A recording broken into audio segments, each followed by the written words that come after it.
I am sending out from my heart, okay, love to the spirit world and saying, please come forward for Jack, whoever you are, come forward.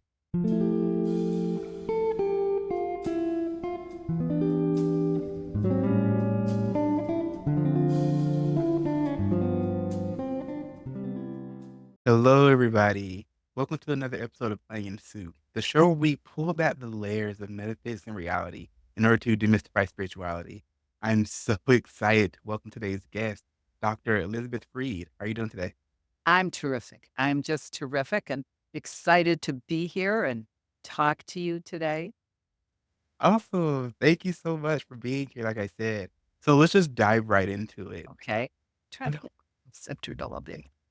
I do that all the time. Like, so we're talking about mediumship and one way it is to be a medium, but more importantly, a lot of people feel as if you have to be born with these gifts, but you're what we would call a medium by choice.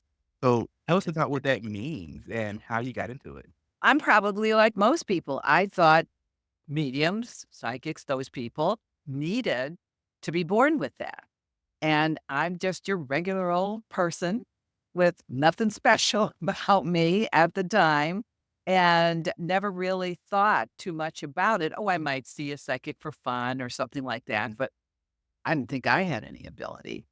And then, in my 20s, I had a rather jolting out of body experience. I was taking some classes and doing some reading. I was taking a yoga class, and it came as a surprise. And it came in a way that was a little scary for me. So I decided, oh, I'll read about it and find out about it, but I don't think I'm going to go there. And so I forgot about it. And then, oh, in my 40s, I was not quite 40. I had experienced some miscarriages and I was pretty sad about it and didn't think to be just coping the best way I could. And then one day I was talking on the phone. By profession, I'm an executive coach. And I was talking to a client, setting up an appointment with GE Aircraft Engine. And I was like, yeah, 2 o'clock sounds like that could work. When I noticed there was a golden glow taking over the room.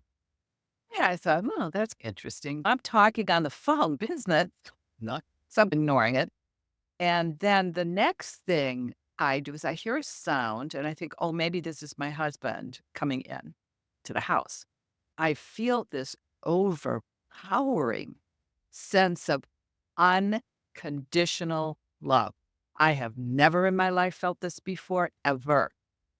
And I know a romantic love is, but not this love. Like you might look at a newborn baby or an animal or something that you just love. And I think, well, that's interesting. Now, bear in mind, I'm trying to maintain a phone conversation. The room is turning gold. I'm feeling this love. And then I feel this gentle squeeze on my shoulder of like reassurance. And I think my husband must have entered the room and he is just coming in to give me a gentle squeeze. But I'm annoyed at the same time because I'm on a business call that he would be interrupting me. So I wheel around to say, just a minute, I'm on the phone. There was no one there. And I said, and the lady on the phone said to me, are you okay? And I said, I am okay. Thank you. And of course, I didn't reveal what she would have thought I was a nutcase. So I concluded my conversation and I just was, wow, what was that? And that was really the first time that I was never particularly religious or anything. And I had heard of people, they're usually praying or something like that's happening. I'm on a business call and this happened. I mean, it was crazy. I was 40, I think around 40 at the time and running a business. And I just didn't have time to pursue it in anything serious. I let it go. And I took some courses from an organization called the Monroe Institute, which says you're more than your physical body. And the fellow that headed it up also was very into out of body experiences. So I took several courses from them over the course of 10 years, maybe 3 or 4 courses. And I tried to do an astral projection again. Couldn't do it because I was too scared by the time. And just let it go, didn't do anything. Then a year or so ago, I saw that they were offering a course called the Mediumship Toolkit, and that you could have a reading with this woman, blah, blah, blah. And I did it and I was impressed. And I thought, you know what? Haven't taken a course in 3 or 4 years. I'm retired now because I'm 76 today, these days. And I said, let's take this course. So I signed up for this week-long retreat and I was hooked. I learned that everyone can be a medium, that it is a matter of intention, it's a matter of education, training, meditation, practice. So I really got into this when I first got started. I took the course and I thought I was just okay. And I thought, okay, it's just not my style. I come from the school of excellence. All right. So I said, I need more training. I need more practice. I need to get good at this. If I'm going to do it, I'm going to be good at it. So I took 4 online courses and several. I took a 3-day online course, a circle. I took an 8-week online course, a 10-week online course. And I'm very excited to say that I am taking a course from this woman that I totally admire. She's offering a 14-hour workshop in September next month on a Mediterranean cruise going through Athens and Italy and a variety of places. So 14 hours of that cruise, and there will be 500 people attending this course. There's probably 2,500 people on the cruise, but 500 like-minded people taking this course. I can't tell you how excited I am by that because we're all the same place. So a lot of people think this is such woo stuff. It isn't. There is actually science behind this connection, and I'm reading more and more about that. So I'm having a ball. And the thing is, my whole purpose in life is to be of service to people. And this is a way for me to connect people with their people and pets also with their these departed loved one, with people, so that I can offer them either healing or empowering messages. And that's very gratifying. The interesting thing is for me is I'm retired. I don't really need the money, but I also understand from business that people don't appreciate what they don't pay for. So I thought, I need to charge for this. How am I going to charge for it? I can't charge what I charged as an executive coach. That's like lawyer fees. You can't. I just didn't feel good about that. And at the same time, I am I do pro bono coaching work for a military organization called the Honor Foundation. And I help special operations military, Navy SEALs, Marine Raiders, Delta Force, Green Berets transition from the military to the civilian workforce. And I contribute my time to them, and I have set aside money for them in my will.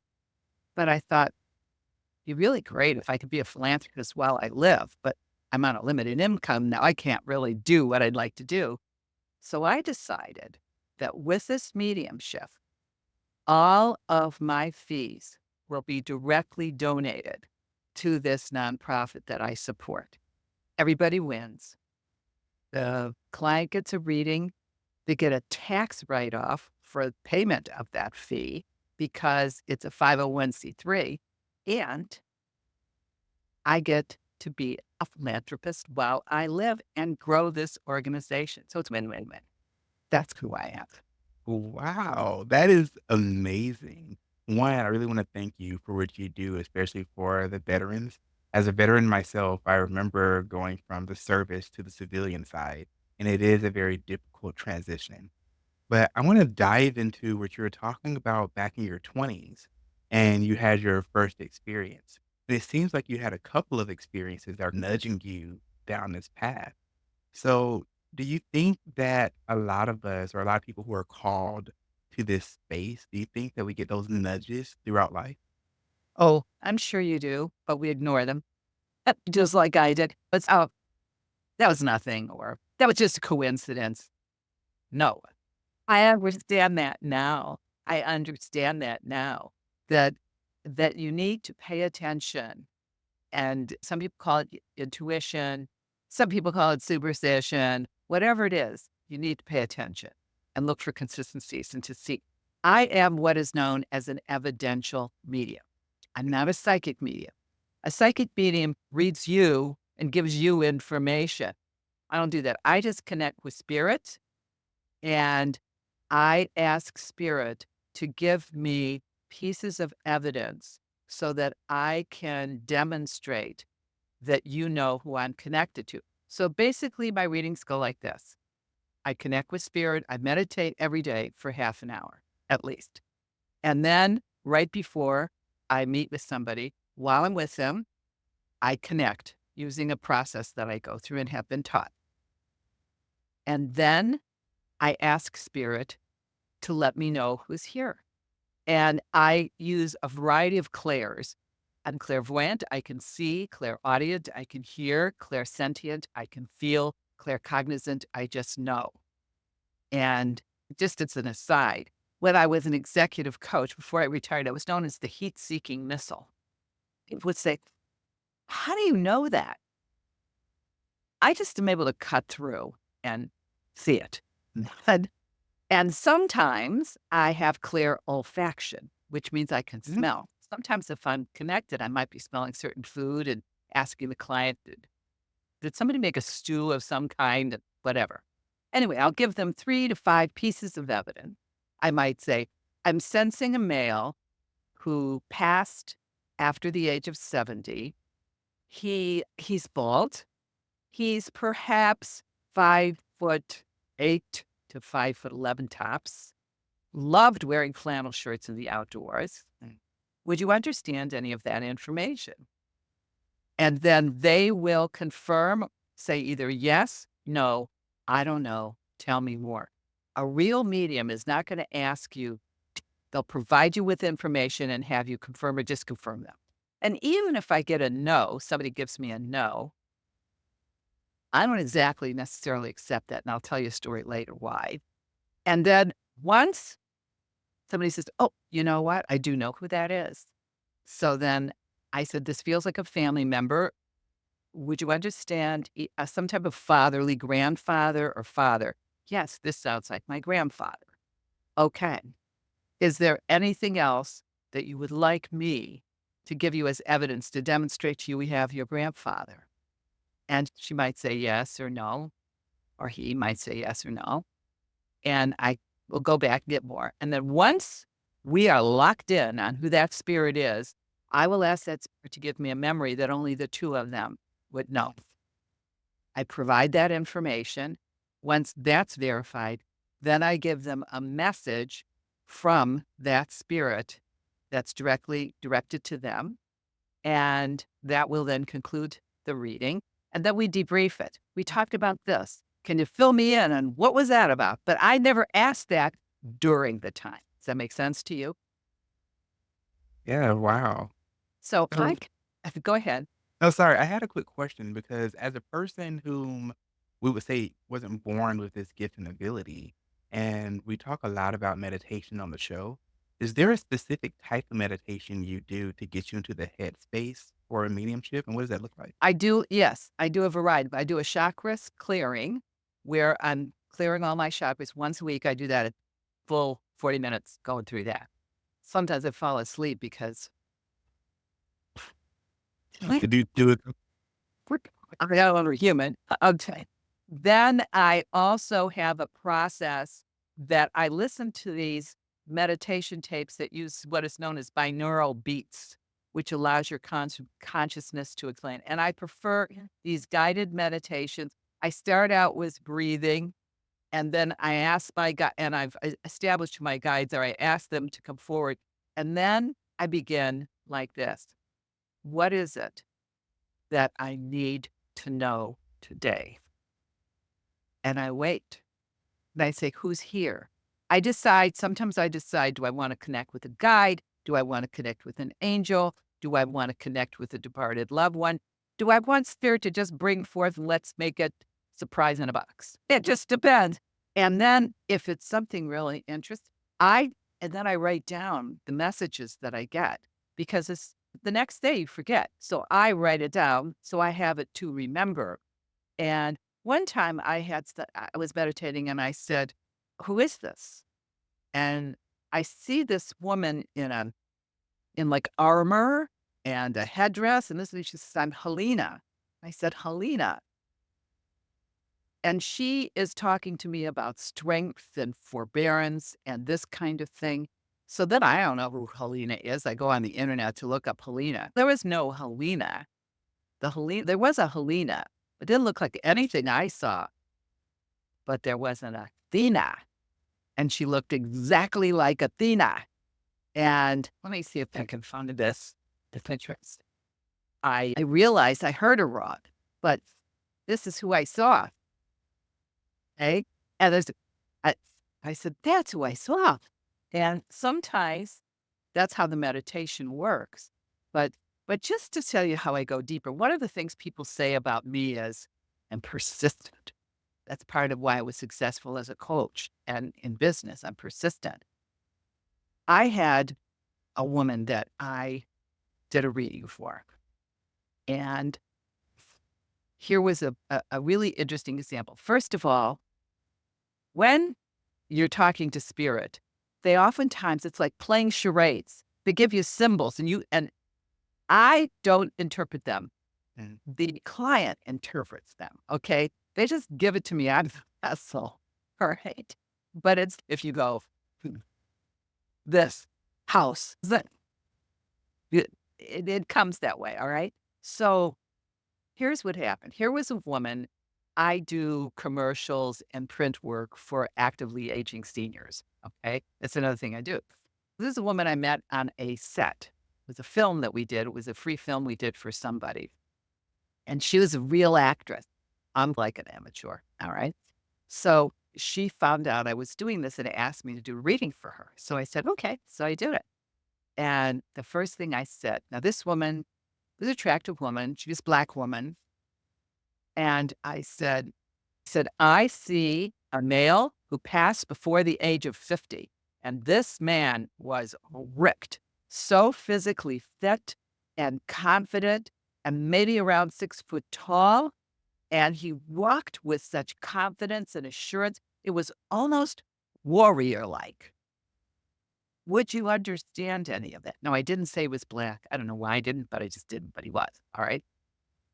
She goes, "Ma, I can't imagine who you're talking to." I said, okay, let me go back. This is very strong. I want to ask him some more. I said, he's saying something about Panther. Something about a panther is coming out of Panther. And she said, look, I didn't know anybody who was in the political group Black Panthers. I said, no, not Black Panthers like you're thinking politically. This is like a panther, like the animal panther, Black Panther. And she said, are you talking about a boy? Wakanda? Are you talking about Chadwick Boseman? I said, you know what? That is who this looks like. I was not that familiar with Chadwick Boseman, but I did know he passed before the age of 50 from colon cancer because I had read about it and that he was awarded, nominated for an Oscar posthumously. So I said, you know what? I think you're right. I think this is Chadwick Boseman. And she says, oh, I knew Chad. You knew Chadwick Boseman? She goes, yeah, before he was famous, before his career blew up with the Fantastic Four in Wakanda, we used to go to auditions. We'd see each other. And was a really nice guy. Then his career blew up. He got married. We lost touch. Yeah. I said, how do you like that? I said, let me see if I can ask him. I said, let me ask him, are you Chadwick Boseman? And I got the shivers. That's the clairsentient.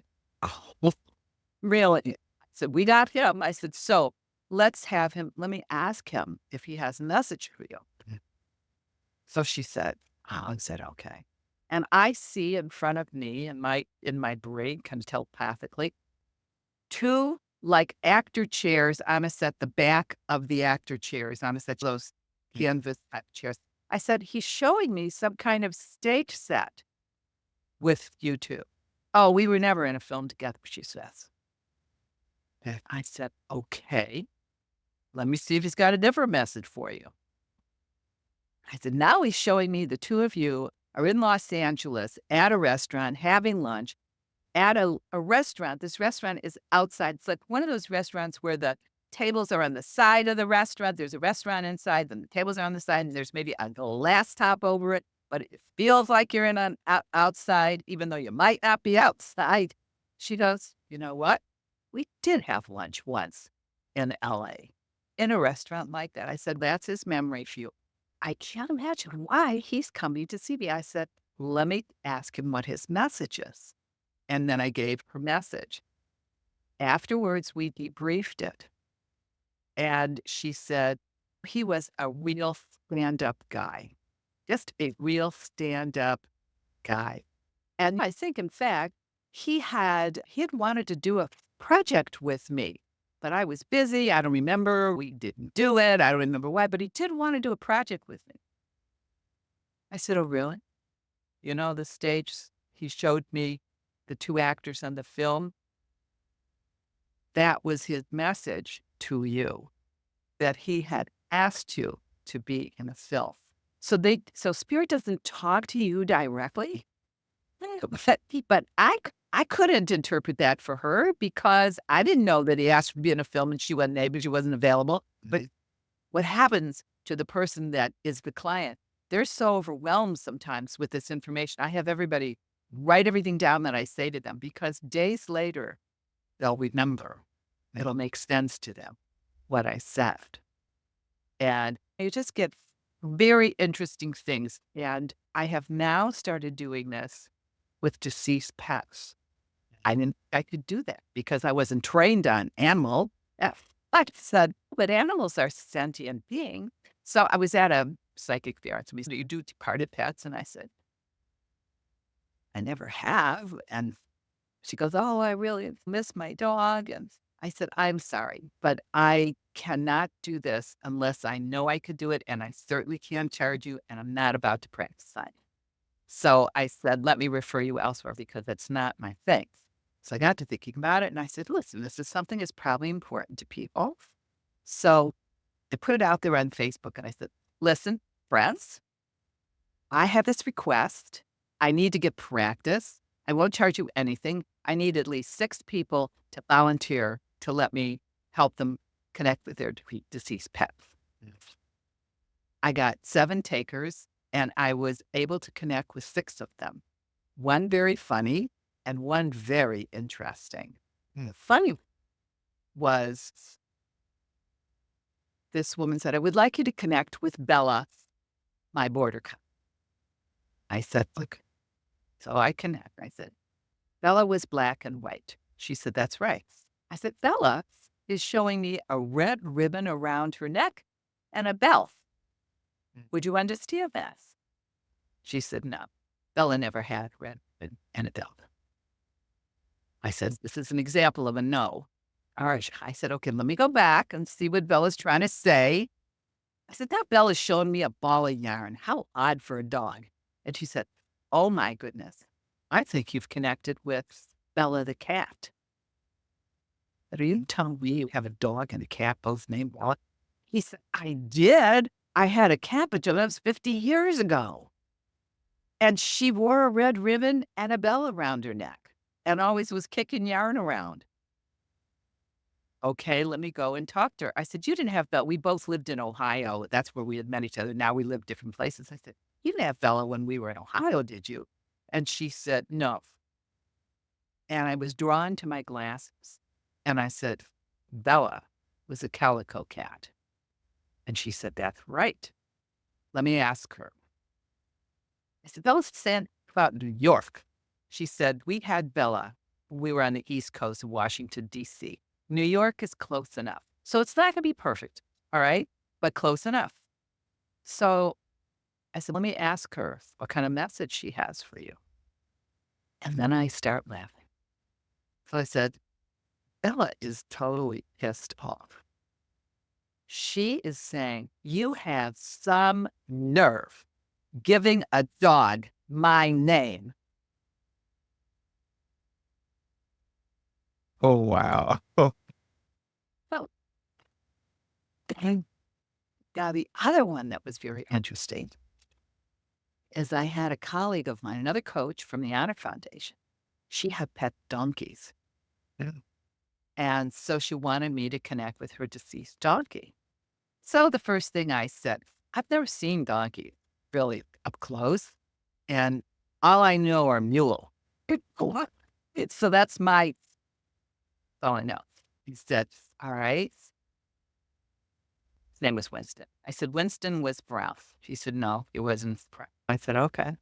I said, oh, I feel like my thinking brain is operating and not my medium brain because I am seeing a donkey with the classic sombrero with the ears coming out. And that's just so corny. I'm sorry. I may not be, I may be making this up. She goes, oh, no, I get that. I said, you do? She said, yeah. I said, dress them up in costumes all the time. See, so I have to trust spirit. Okay. And then now watch my mouth. I said, all right, let me connect with some of them. Now I go,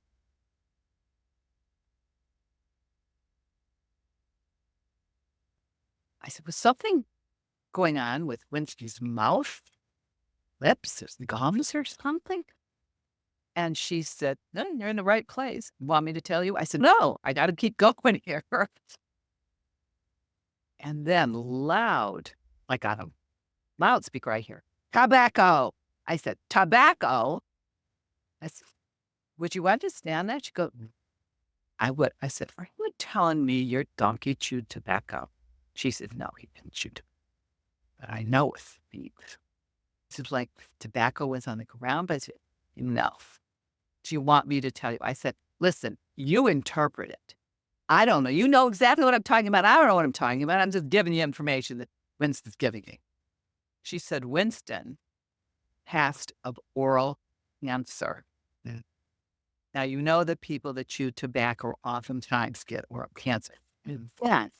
This is the charades that spirit plays with me. Okay. Would I ever think that a donkey would get oral cancer? But she knew exactly. All right. So then I said, all of a sudden, I hear 25. I said, he's saying to me 25. She said he was 25 when he passed. And so I get this. Then I go, why am I saying 5? What's that about? She said, there were 5 donkeys in his herd. So I said, wow. And then I gave her a memory that she had with him and a message from him. She was concerned. She just really struggled over having to euthanize him? Did she let him go? Was he suffering? Was he happy? And I was able to respond to those kinds of things. But it's really interesting how you get your messages and how that works. And I would say I'm somewhere between 75 and 100% accurate, something like that, and which is pretty good, Yeah. actually. What's interesting, this entire time when I have a thought of a question, the next thing you say is exactly what I was gonna ask. Yeah. Sierra, that thing. What? Yeah, because I was wondering if you were able to do any other, let's call them exotic animals, not just cats, dogs, or what we consider normal. I know very many people that have pet donkeys. I've heard of horses, but donkeys? Oh my God. The only donkey when I was a kid, I used to watch this show, Francis the Talking Mule, way before your time. But I didn't know anybody. I've never even seen a donkey up close, I don't think. So It's not Wilbert, is it? Wilbert. Wilbur was a horse. It's a horse. Correct. So it seems like a lot of the times it's always someone asking you to connect. Do you ever randomly have spirit just jump in? I have something to say. That has not happened to me. That happens to a lot of other people. But see, I have very strong boundaries. So nobody gets in unless they're invited. I did have a situation where I had a woman who wanted her stepfather to come forward. And so I asked for that. You can never control who comes forward. The first time I go to do it, if I do an hour interview, the first one is whoever spirit thinks has your greatest good in mind. And it could be a family member, could be a friend, a neighbor, a coworker, former lover. We don't know. All right. Many people just want family members. I say to them, look, it could be, if you think of it like this, you go to a coffee shop to meet your friend for a chat, and you're about ready to enter the coffee shop and you're standing in line. And who walks in but somebody you hadn't seen in years? And what a surprise to see them before your friend gets there. That's somehow how it's locked with spirit. They just bring you whoever you need to talk to and whoever has good message for you. What happened was she wanted to, so we did the first one for her. And then she wanted to see her stepfather. So I asked for him to come forward and I started to describe him. And she said, yes, that's him. And then she said, the next thing I said, she said, gosh, that sounds like my father. So I said, are you telling me your stepfather and your father were very similar in all the ways that I'm describing? She said, yes, except personality wise, this personality piece that you just said, that was my father. He was very assertive and so forth. So I said, are you preferring that I ask him to step back and that I focus on your stepfather? And she said, yes. So I asked him, Dad, could you step back? And he said, no, I have something to say. And I'm not leaving until I say. Oh, I said, he wants to tell you something. So are you open to that? She goes, all right, let him go. That sounds like my dad. Always has to say his piece. He was very strong. So we did. And then he was done. And then I brought the stepfather forward and they both came. Sometimes I'll get two people that are very similar and they can't identify which spirit it is. So we have to find the defining factor so we know who's who, because that it can get a little confusing sometimes. That happens. Interesting. So have you ever sat down to ask the spirits what it's like on the other side, or have you been able to sort of peer through the veil yourself? Generally, they are talking about how they are spending their time. And so they're saying, I'm not in pain anymore. I'm very happy. I'm with family. One of the spirits that I connect is that there is so much to do here. I can't believe it. I'm helping grandma. There's lots of people that need help. It's just really, I'm having a ball. They're all having a ball over there, really. Some of them I'm saying, I will say things like, I'm getting this kind of thing like dealing of cards or something. Would you understand that your mother liked to play cards? And she said, the client said, yes. I said, she's showing me that she's with all of her, did she have a card club or something? Because would you understand a card club? Because she's saying she's with her card club and they're continuing their game. She said, oh, that sounds like my mom. So how would I know that? I don't. That's just what I see. So they don't tell me specifically. First of all, I will say this. They're always happy over there. Nobody's unhappy. And they will let the client know that they are very aware of what's going on in their life and they're either being supportive of it. Sometimes they are giving them things that were unsaid that they wanted them to know, or they wanted them to know how much they appreciated. So let's say we had a client that cared for their parent in their last days, and they say things like, I just want you to know you were the best daughter. I appreciated that you sacrificed. It was so good, but I want you to start taking care of yourself now. Yeah. They may say something like that. Interesting. So I had a thought where you were explaining that. We talk about spirit and we talked about guides and angels, and we even brought up Athena at one point. And we're talking about connecting to deceased loved ones. Is it like your spirit guide? goes to find this loved one and almost taps them on the shoulder and says, "Hey, someone's trying to connect with you." Or how does that connection take place? How does the deceased one know to come over? I am sending out from my heart, okay, love to the spirit world and saying, please come forward for Jack, whoever you are, come forward.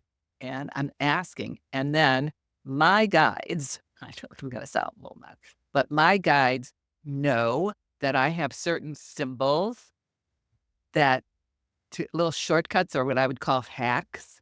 So if I want to know approximately when someone has died, I have created, and I don't know any other medium that does this, but I created a clock and they'll show me the hands on a clock.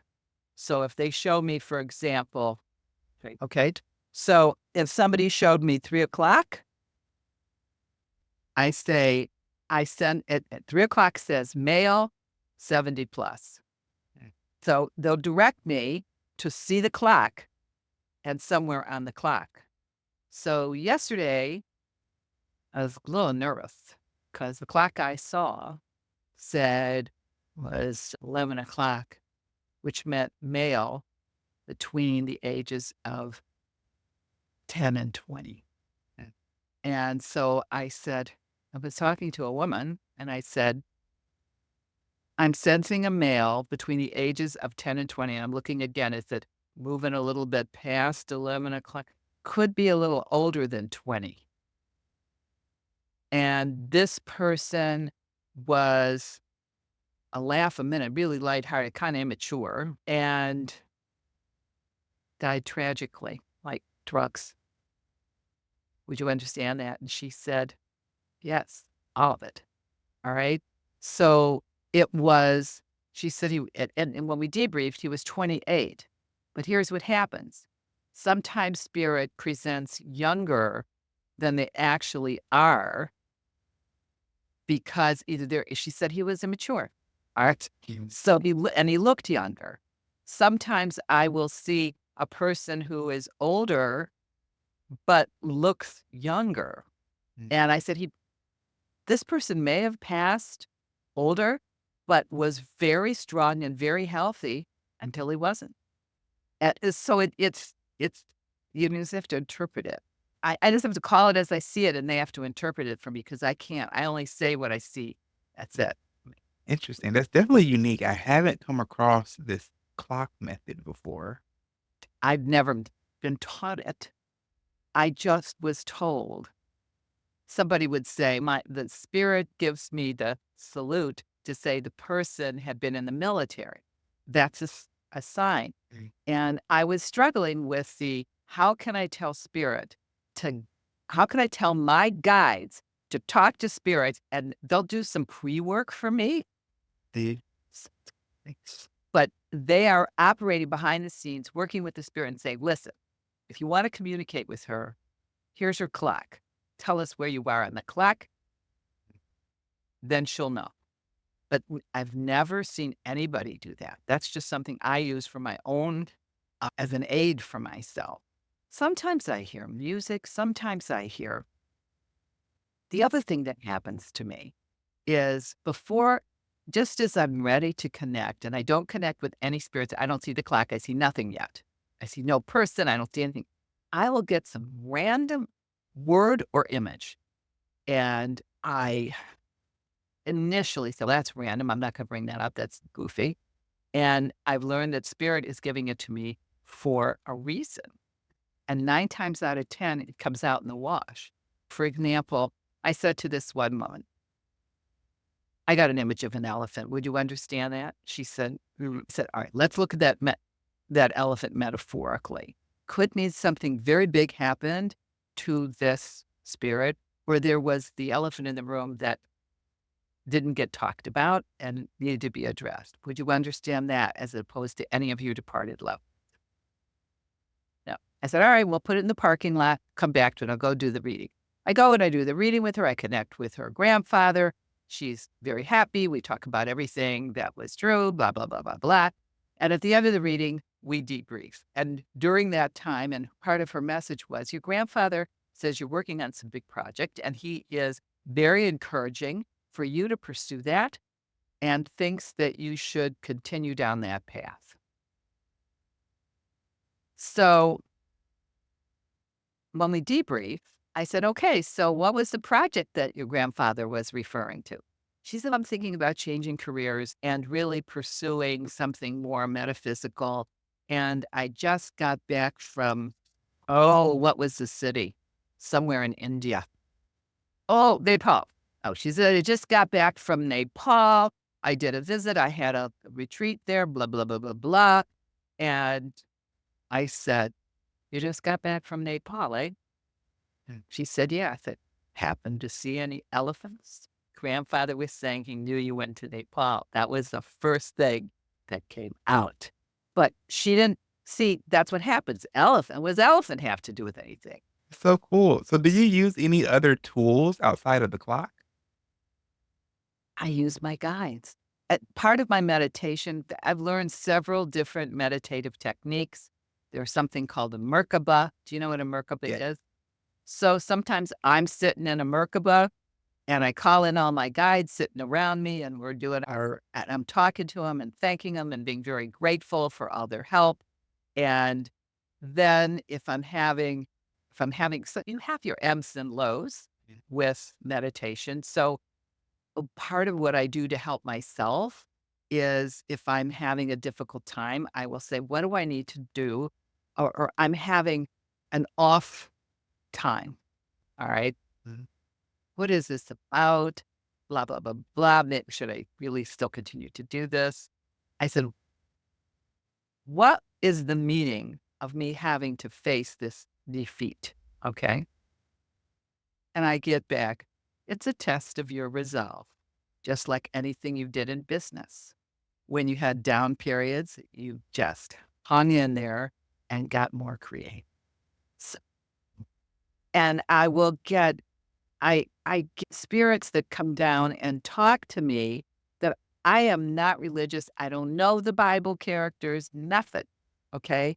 But I have had conversations with Samson, with Joshua, with Elijah, with this angel Angelina, and Angelique Angelina, I think. Angelina. And trying to think of who is then I found out who my spirit animal was. You have to meditate and find out all this stuff. And you have them surrounding you at all times. And they're all there helping me do the best I can for my client. I just ask them to help me so that they can give me guidance in giving me either the images and whatever. And if somebody would have said this to me 40 years ago, I would have gone, dude, I'll tell you, there is a book called The Field. Have you ever heard of it by Lynn McTaggart? I have not. Oh, my word. It was referred to me by my teacher. And the teacher that I have taken a lot of my classes from, her name is Suzanne Geisman. And Suzanne Geisman is a former naval commander who had advised the Joint Chiefs of Staff. Straight as arrow, just like me, very conventional, taught leadership, all that kind of stuff. Same stuff I did, all right? Except she was military, right? She is so girl next door. Looks like a combination Susanna Guthrie and Savannah Guthrie and Katie Kirk. And she retired from the military. And shortly thereafter, a year or so thereafter, her stepdaughter, who was a Marine and on deployment and going to her duty station, she was pregnant, walking to the duty station, some airport hangar or something like that, was struck by lightning and killed. Horrible. This young woman made a visitation to her shortly thereafter. And she was, what? Never had ever, not like me, at least I had a couple. She had nothing. And she was so blown away with the accuracy and specificity of the kinds of things that her stepdaughter was telling her that she became very enamored of this. went to study at the Arthur Findlay School in London to become a medium. This was 20 years ago, and has since developed a whole series of courses and videos and everything. And I took 2 of her courses, and that's the Mediterranean cruise I'm going on with her. What I like about her, the first course that I took from the Monroe Institute was taught by a born medium. Mm. So they don't really quite understand what it's like to, what are you talking about? No. Suzanne gets it.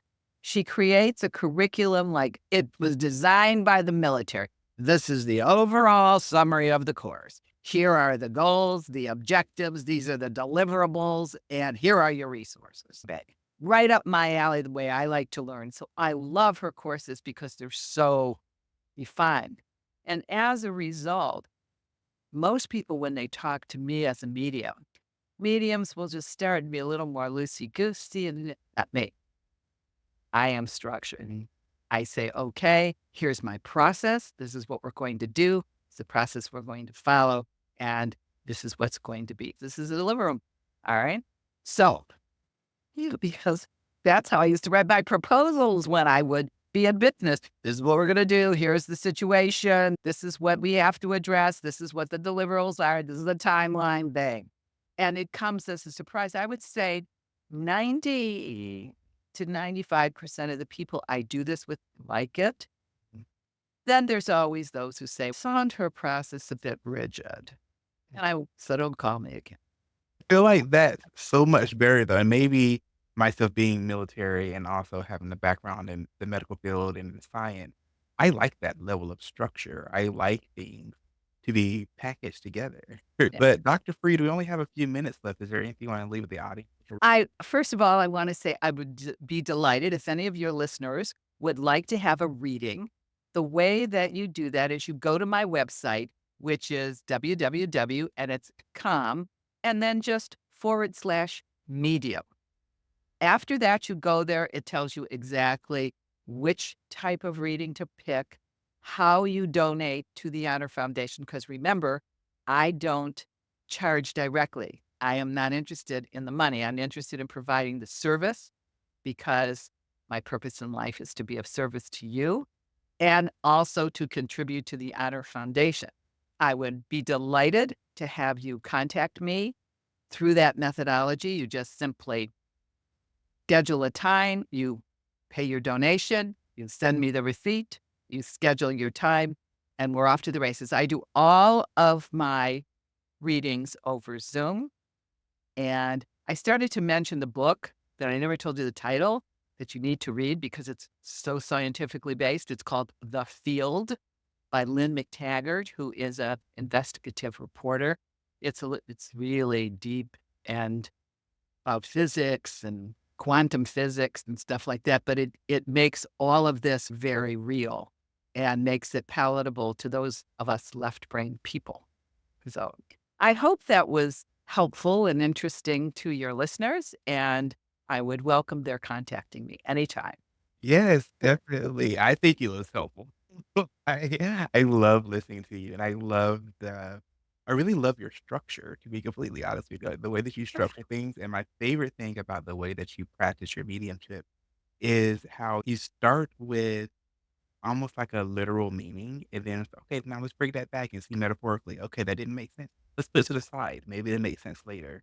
And then the debrief right at the end is so important. I love that. Thank you so much for coming on. I truly appreciate your Thank you for inviting me, and I wish you the best with time. future podcasts. And thank you everybody for listening to this episode of Onion Soup. I hope you all have a wonderful rest of your day. Have a great one. Bye.